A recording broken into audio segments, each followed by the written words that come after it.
आज हम class 10th chapter first शुरू करने जा रहे हैं, जिस चैप्टर का नाम है वास्तविक संख्याएं। वास्तविक संख्याएं क्या होती है? वास्तविक संख्याएं वो होती है जो हमने आज तक पढ़ी है, जो अभी तक जो हम पढ़ते आ रहे हैं, जैसे कि 1 2 3 या अनगिनत तक, या 0 -1 -2 -3।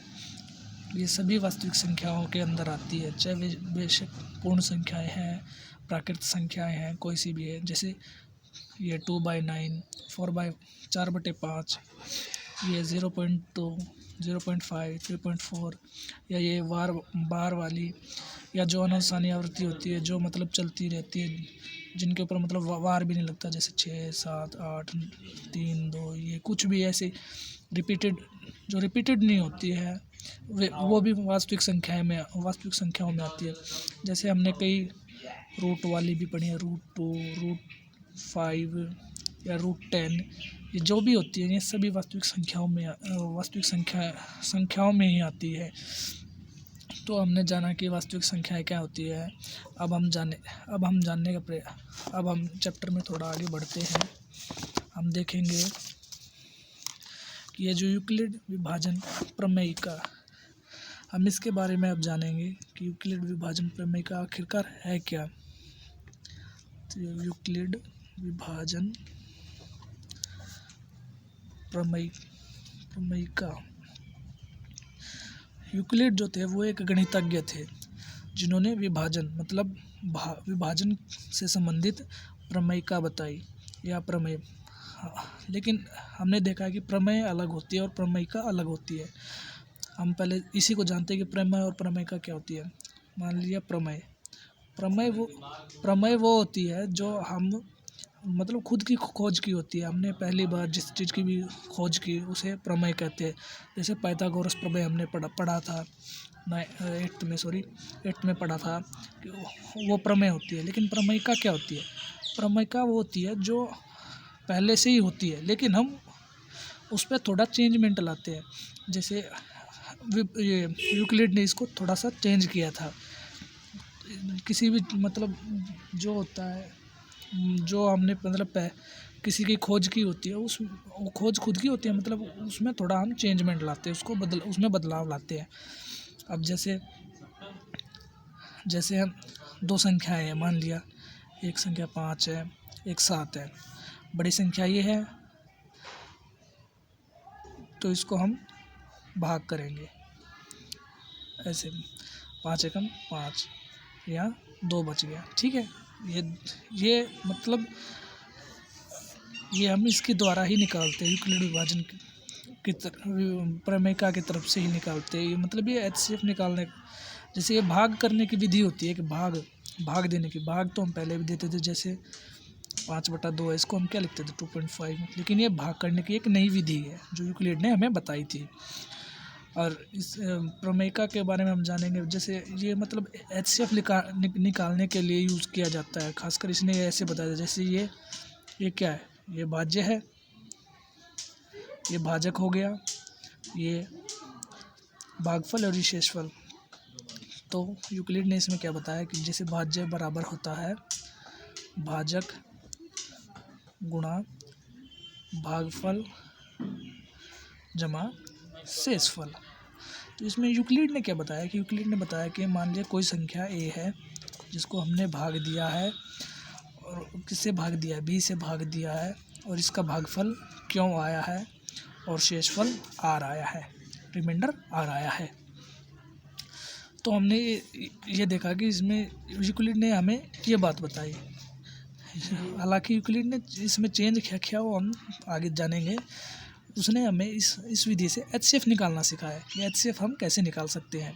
क्योंकि हम पहले जैसे मान लो HCF कैसे निकालते थे, जैसे कोई दो संख्या है, मान लिया एक 15 है, एक 27 है, हम इनका HCF पहले कैसे निकालते थे, ये LCM के द्वारा ऐसे करके निकालते थे। इससे थोड़ा प्रोसेसर अलग हो जाता था, इसमें बच्चे कहीं भी चल भी जाते थे। लेकिन जो यूक्लिड ने बताया कि उसमें HCF कैसे निकालते हैं, वो भाग विधि के द्वारा बताया, वही हम जानने की कोशिश करेंगे। और इसमें ये जो R होता है, ये R जो होता है हमेशा 0 से बड़ा और 0 के बराबर हो सकता है, लेकिन वो हमेशा B से छोटा होगा। क्योंकि ये जो 5 से छोटा ही होगा ना ये, क्योंकि अगर 5 के बराबर आएगा तो वापस वो 0 ही हो जाएगा। तो इसलिए ये हमेशा बी जो है 5 लिया है ना बी, इससे हमेशा ये छोटा होगा। तो हम ये देखेंगे कि अभी ये हम एक एग्जांपल से देखेंगे कि ये मतलब उसने अपने ये जो HCF निकालने के कैसे बताए। जैसे हम 15 और 27 इसी को ले लेंगे। 27 को हमने बीच में रखा, भाग 15 से देंगे, 15 एकम 15, कितना बच गया, 12 आ गया। अब फिर हम इस 15 को यहाँ लेके आ जाएंगे, हम फिर इसको दोबारा से भाग करेंगे, दोबारा से जो ये हमारा था भाजक, इसको ही भाज्य बना देंगे, और ये जो शेषफल था हमारा ये हमारा भाजक बन जाएगा। तो हम इसको भाग करेंगे, 12 एकम 12, फिर शेष आ गया 3। अब फिर इसको हम 12 को वापस यहाँ ले आएंगे, जब तक हमारा रिमाइंडर जो है 0 नहीं हो जाता, जब तक हम इसको ऐसे ही करके निकालते रहेंगे। अब 3 एकम 3, 3 चौक 12, अब ये 0 आ गया। तो अब हम यहाँ पे रुक जाएंगे, क्योंकि ये अब हम इसमें HCF क्या देखेंगे। HCF वो HCF होता है जिसने आखिरी में पूरे से भाग किया। किसने किया, 3 ने भाग किया, 3 से पूरा आखिरी में 0 हो गया ना कट के। तो हम देखेंगे कि इन दो संख्या जो है इनका HCF क्या होगा, 3 हो गया। तो हमने कितने सरल तरीके से इसको निकाल लिया। अब हम इसको लिखेंगे कैसे, इसी फॉर्म में हम लिख के दिखाएंगे। कैसे लिखेंगे, 27 जो ए था, 15 भाजक गुणा शेषफल यही था ना, और जमा शेष कितना आया था, 12। अब फिर हम इसको, ये तो हमने एक क्वेश्चन ले लिया, अब हम इसको भूल के सेकंड वाला लेंगे, सेकंड वाला लिखेंगे। ठीक है, कैसे लिखेंगे, अब ये 15 भाजक हो गया बराबर ये भाजक हो गया, ये सॉरी भाज्य था, ये भाजक हो गया, गुना भागफल कितना है, फिर शेष 1, और शेषफल इस बार 3 आया था। अब ये हो गया, ये 2 हो गए। अब हमें आखिरी वाला भी लिखेंगे। कैसे लिखेंगे, इसमें 12 भाज्य हो गया, 3 भाजक गुणा 4 जमा 0। अब ये 0 आ गया तो हम इसको छोड़ देंगे। तो ये जो हमने ऐसे लिख के दिखाना है। ये अब प्रमेयिका जो कह रहे थे हम, वो प्रमेयिका क्या होती है, वो प्रमेयिका ये होती है कि जैसे हमने इसको लिख के दिखाया, जो यूक्लिड के विभाजन भाग के द्वारा हमने जो लिख के दिखाया, इसे ये यूक्लिड विभाजन प्रमेयिका है, जो हमें उसने बताई थी, भाग विधि बताई थी। आगे इसमें जैसे किताब में यूक्लिड विभाजन एल्गोरिथम भी दिया हुआ है। एल्गोरिथम क्या है, एल्गोरिथम वो होता है, जैसे प्रमेयिका के बारे में तो हम जान गए, अब एल्गोरिथम क्या है। एल्गोरिथम वो है जैसे 1 प्रमेयिका, 2 प्रमेयिका, 3, जिसमें एक या एक से अधिक प्रमेयिका का यूज़ हो, उसे हम यूक्लिड विभाजन एल्गोरिथम कहेंगे। कि यहाँ यूक्लिड विभाजन एल्गोरिथम यूज़ हुआ है। ठीक है गाइज, आप, मेरे को लगता है कि आप समझ रहे होंगे। ये यूक्लिड विभाजन एल्गोरिथम का यहाँ प्रयोग हुआ है। हमने अब यूक्लिड विभाजन एल्गोरिथम करके देख लिया। अब हम इसके एग्जांपल्स करेंगे। जैसे किताब के एग्जांपल्स देखेंगे। इसमें फर्स्ट एग्जांपल कहाँ है, सॉरी पीछे ही था, ये फर्स्ट एग्जांपल है हमारा। इसमें क्या दिया हुआ है कि 4052 और 12576 का HCF यूक्लिड विभाजन एल्गोरिथम का प्रयोग करके ज्ञात कीजिए। किसका, यूक्लिड विभाजन एल्गोरिथम का। तो कैसे करेंगे, ये जो बड़ी संख्या है इसको हम बीच में रखेंगे, 12576 और 4052 को बाहर रखेंगे। तो गाइस ये इसको हम फिर गुणा करेंगे, 4 3 12, तो 3 पे गया, ये कितना आएगा, इसको गुणा करके देख लेते हैं एक बार साइड में। 3 दूनी 6, 5 3 15, 4 3 12, तो ये आ गया। 3 पे गया तो 156। अब इसमें घटाएंगे 0। आई थिंक आप लोग समझ रहे होंगे। अब ये इसको वापस यहाँ लेके आ जाएंगे, क्योंकि ये जो भाजक था अब ये भाज्य हो जाएगा हमारा, और शेषफल भाजक बन जाएगा। क्योंकि हमको जब तक निकालते रहना जब तक 0 ना आ जाए, रिमाइंडर 0 ही लाना है हमें आखिरकार। तो अब इसको फिर करेंगे। अब ये किस पे जाएगा, 9 पे जाएगा। 9 पे जाएगा तो 9 0, 9 दूनी 18, इसको साइड में सॉरी करके देखते हैं एक बार। 0 9 दूनी 18, 80 1, 9 चौक 36 1 37, तो कितना आ गया, 3780। अब इसको घटाएंगे, 2 आ गया, यहाँ से 81 लिया 15, 5 2 7, यहाँ 9 यहाँ से 81 लिया, 9 बच गए, 9 7 में से गया 2। अब फिर इसको यहाँ पे ले आएंगे। अब ये कितने पे जाएगा, 1 पे जाएगा, ठीक है। अब फिर इसको घटाएंगे, 10 में से 2 गया 8, और यहाँ 11 बचे, यहाँ से 81 लिए 11 हो गया, 11 में से 7 गया 4, और यहाँ 1। अब फिर इसको यहाँ से भाग करेंगे, ये भी 1 पे जाएगा। अब शेष कितना आएगा, यहाँ से 12 हो गए, 12 में से 8 गया, यहाँ से 81 ले लिया, 12 में से 8 गया 4, यहाँ 6 बच गया, 6 में से 2 गया 4 गया, सॉरी 2, यहाँ 1, 124। अब 148 को अंदर ले लेंगे, ये कितने पे जाएगा, ये 1 पे जाएगा, यहाँ कितना आ जाएगा, यहाँ आ जाएगा 4 2। अब ये इसको थोड़ा यहाँ लिख लेते हैं, यहाँ स्पेस नहीं है गाइज, ठीक है। तो 24 शेषफल आ गया। अब इसको 124 को अंदर ले लेते हैं, तो अब ये कितने पे चला जाएगा, 24 एकम 24, ये 5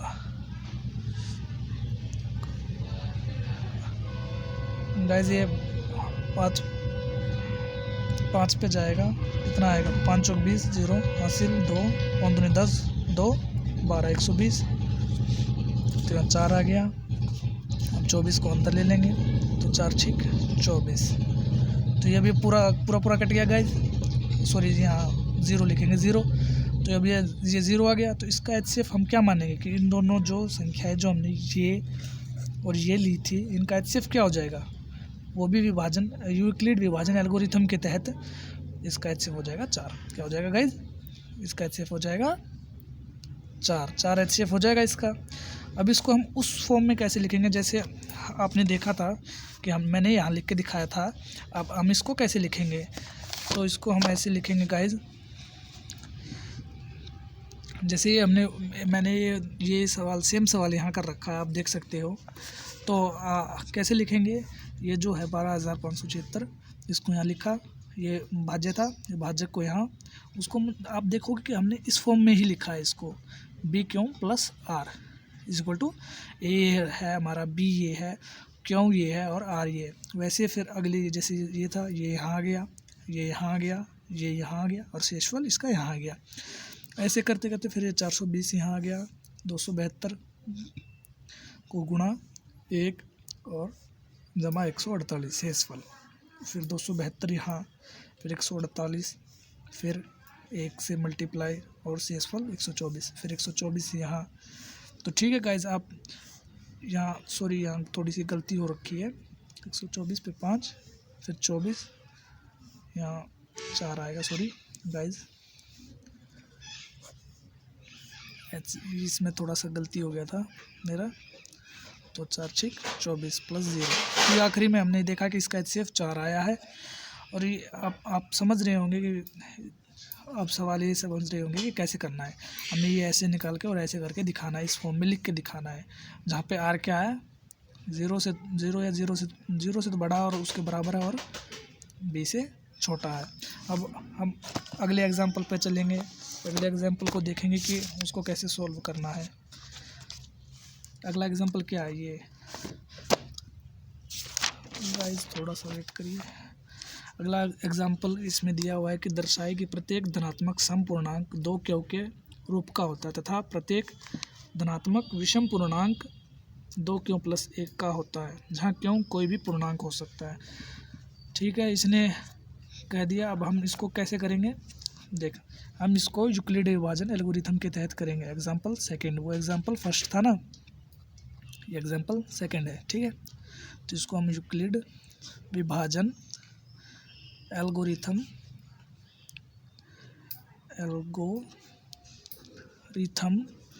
से करेंगे। कैसे करेंगे गाइज, अब ध्यान से देखें आप। जैसे मान लिया, जैसे उसमें क्या था, ए is equal to be Q plus are था ना, वो उसने यही तो खोजा था यूक्लिड ने। ठीक है, तो हमने मान लिया कोई धनात्मक पूर्णांक मान लिया ए है। ठीक है, और बी को मान लिया हमने 2, जैसे उसमें ये ठीक है, बी को हमने मान लिया 2, तो जहाँ क्या हो जाएगा, क्यों तो भाई 0 के बराबर होगा और 0 से तो बड़ा होगा हमेशा। क्योंकि यहाँ दो वो है ना जिसके हम मल्टीप्लाई करेंगे, जैसे 2 क्यों हमें दिया हुआ है, धनात्मक पूर्णांक दिखाना है, तो क्यों क्या हो सकता है, चाहे तो 0 हो सकता है, चाहे उससे बड़ा हो सकता है। ठीक है, ठीक है। तो अब हम क्या करेंगे, इसको हम इस फॉर्म में लिखेंगे। कैसे लिखेंगे, a is equal to 2 q plus r लिखेंगे। ठीक है, जहाँ पे आर क्या हो सकता है, आर चाहे तो 0 हो सकता है, चाहे 1 हो सकता है। क्यों हो सकता है, क्योंकि अगर हम 0 रखेंगे तो ही तो वो सम आएगा, अगर 1 रखेंगे तो, क्योंकि इसमें यही तो बताया गया है कि 0 2 4 6 ये सभी संख्याएं सम होती हैं, और 1 3 5 ऐसी वाली विषम होती है। तो हम इसमें रखेंगे, तो इसमें हमने रखा 2, 0 रख के देखेंगे तो क्या आ जाएगा, 0, तो ये आ जाएगा। और जहाँ हम 1 रख के देखेंगे तो क्या आ जाएगा, a प्लस 2q प्लस 1। तो हमने ये देखा कि ये जो आया है हमारा धनात्मक पूर्णांक हो गया, धनात्मक सम पूर्णांक हो गया, और ये हमारा विषम पूर्णांक हो गया, क्योंकि हमको आर ही डिफाइंड करना, हमें ज़्यादातर आर को ही देखना है। ठीक है गाइज, अब एग्जांपल हम थर्ड करेंगे। थर्ड देखें आप, इसमें क्या कहा है, इसमें कहा है कि दर्शाए कि एक धनात्मक विषम पूर्णांक 4q प्लस 1 या 4q प्लस 1 तथा 4q प्लस 3 का रूप का होता है, जहाँ क्यों एक पूर्णांक है। तो हमने लिखा 4q प्लस 1 और 4q प्लस 3। ये दर्शाना हमें कि ये धनात्मक पूर्णांक होते हैं, सॉरी गाइस, विषम पूर्णांक होते हैं। तो हमें कैसे दर्शाएंगे, जैसे आपने यही देखा कि पिछला ही सवाल देखा कि हमने ये दर्शाया कि जैसे ये सम पूर्णांक है, ऐसे ही हम इसको भी करेंगे। कैसे करेंगे, मान लीजिए यूक्लिड विभाजन एल्गोरिथम के ही तहत करेंगे।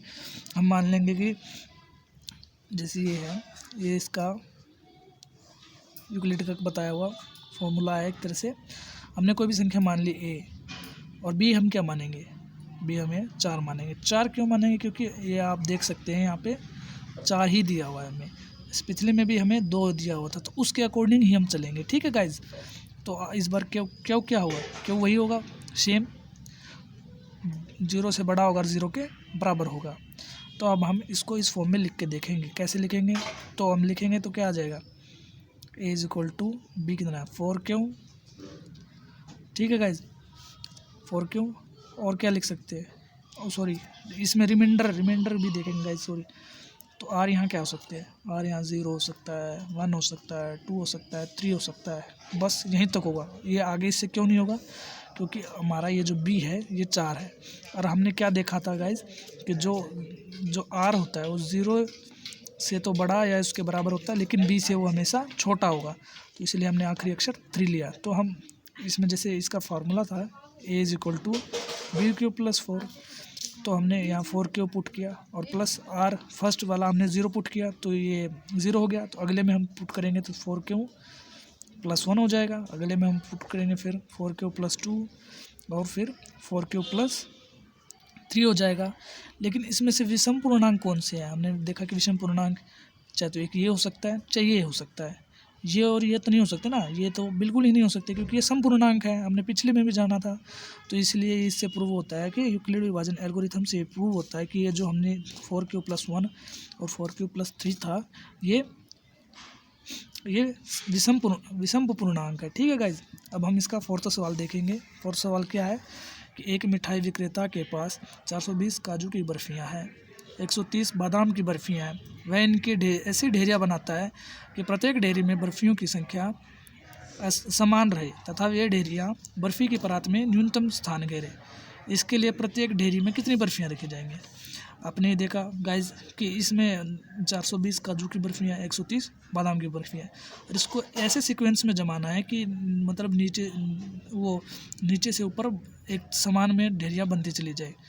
ठीक है गाइज, तो इसको हम करके देखेंगे। एग्जाम्पल 4, इसको हम कैसे करेंगे गाइज, सोचा है आपने?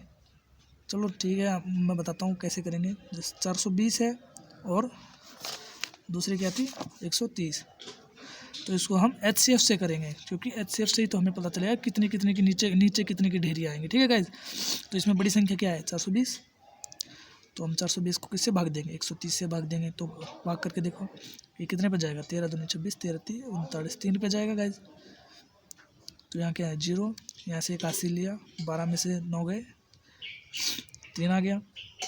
तो अब 130 को यहाँ लेंगे, 30 से भाग देंगे, 3 दूनी 6, 3 चौक 12, 12 पे गया, सॉरी 4 पे गया तो 120 आया गाइज। यहाँ से 10 शेष बच गया। अब 30 जो यहाँ पे शेषफल ये इसका भाजकता है इसे यहाँ ले आए, ये भाज्य बना दिया। तो अब इस शेषफल को इस अब करेंगे 10 दिया 30, तो कितना आ गया 0 आ गया। तो इसका मतलब ये जो हम नीचे सबसे नीचे किसकी मतलब इसका HCF क्या आ गया गाइज, इसका HCF आ गया 10। तो सबसे नीचे ढेरी किस चीज़ की होगी, 10 की ढेरी लगेगी, जिससे सीक्वेंस में खड़ी होती चली जाए। तो ठीक है गाइज, अब इसको हम उस फॉर्म में कैसे लिखेंगे, A = BQ + R की फॉर्म में कैसे लिखेंगे। ये हमारा A है पहले 420 = B है 130 मल्टीप्लाई में 3 + 30। अब ये 130 ये जो हमारा था भाजक, अभी ही भाज्य हो गया, और जो शेषफल था वो हमारा भाजक हो जाएगा। तो 30 × 4 और +10 शेषफल, और इस बार फिर 30 + 10 = 10 × 3 + 0। आज हमने ये चारों एग्जाम्पल किए और यूक्लिड विभाजन एल्गोरिथम के बारे में समझा गाइज। मुझे लगता है आपको ये वीडियो पसंद आई होगी। अगर वीडियो को पसंद आई होगी तो मेरे चैनल को सब्सक्राइब करें, लाइक करें और जितना हो सके शेयर करें।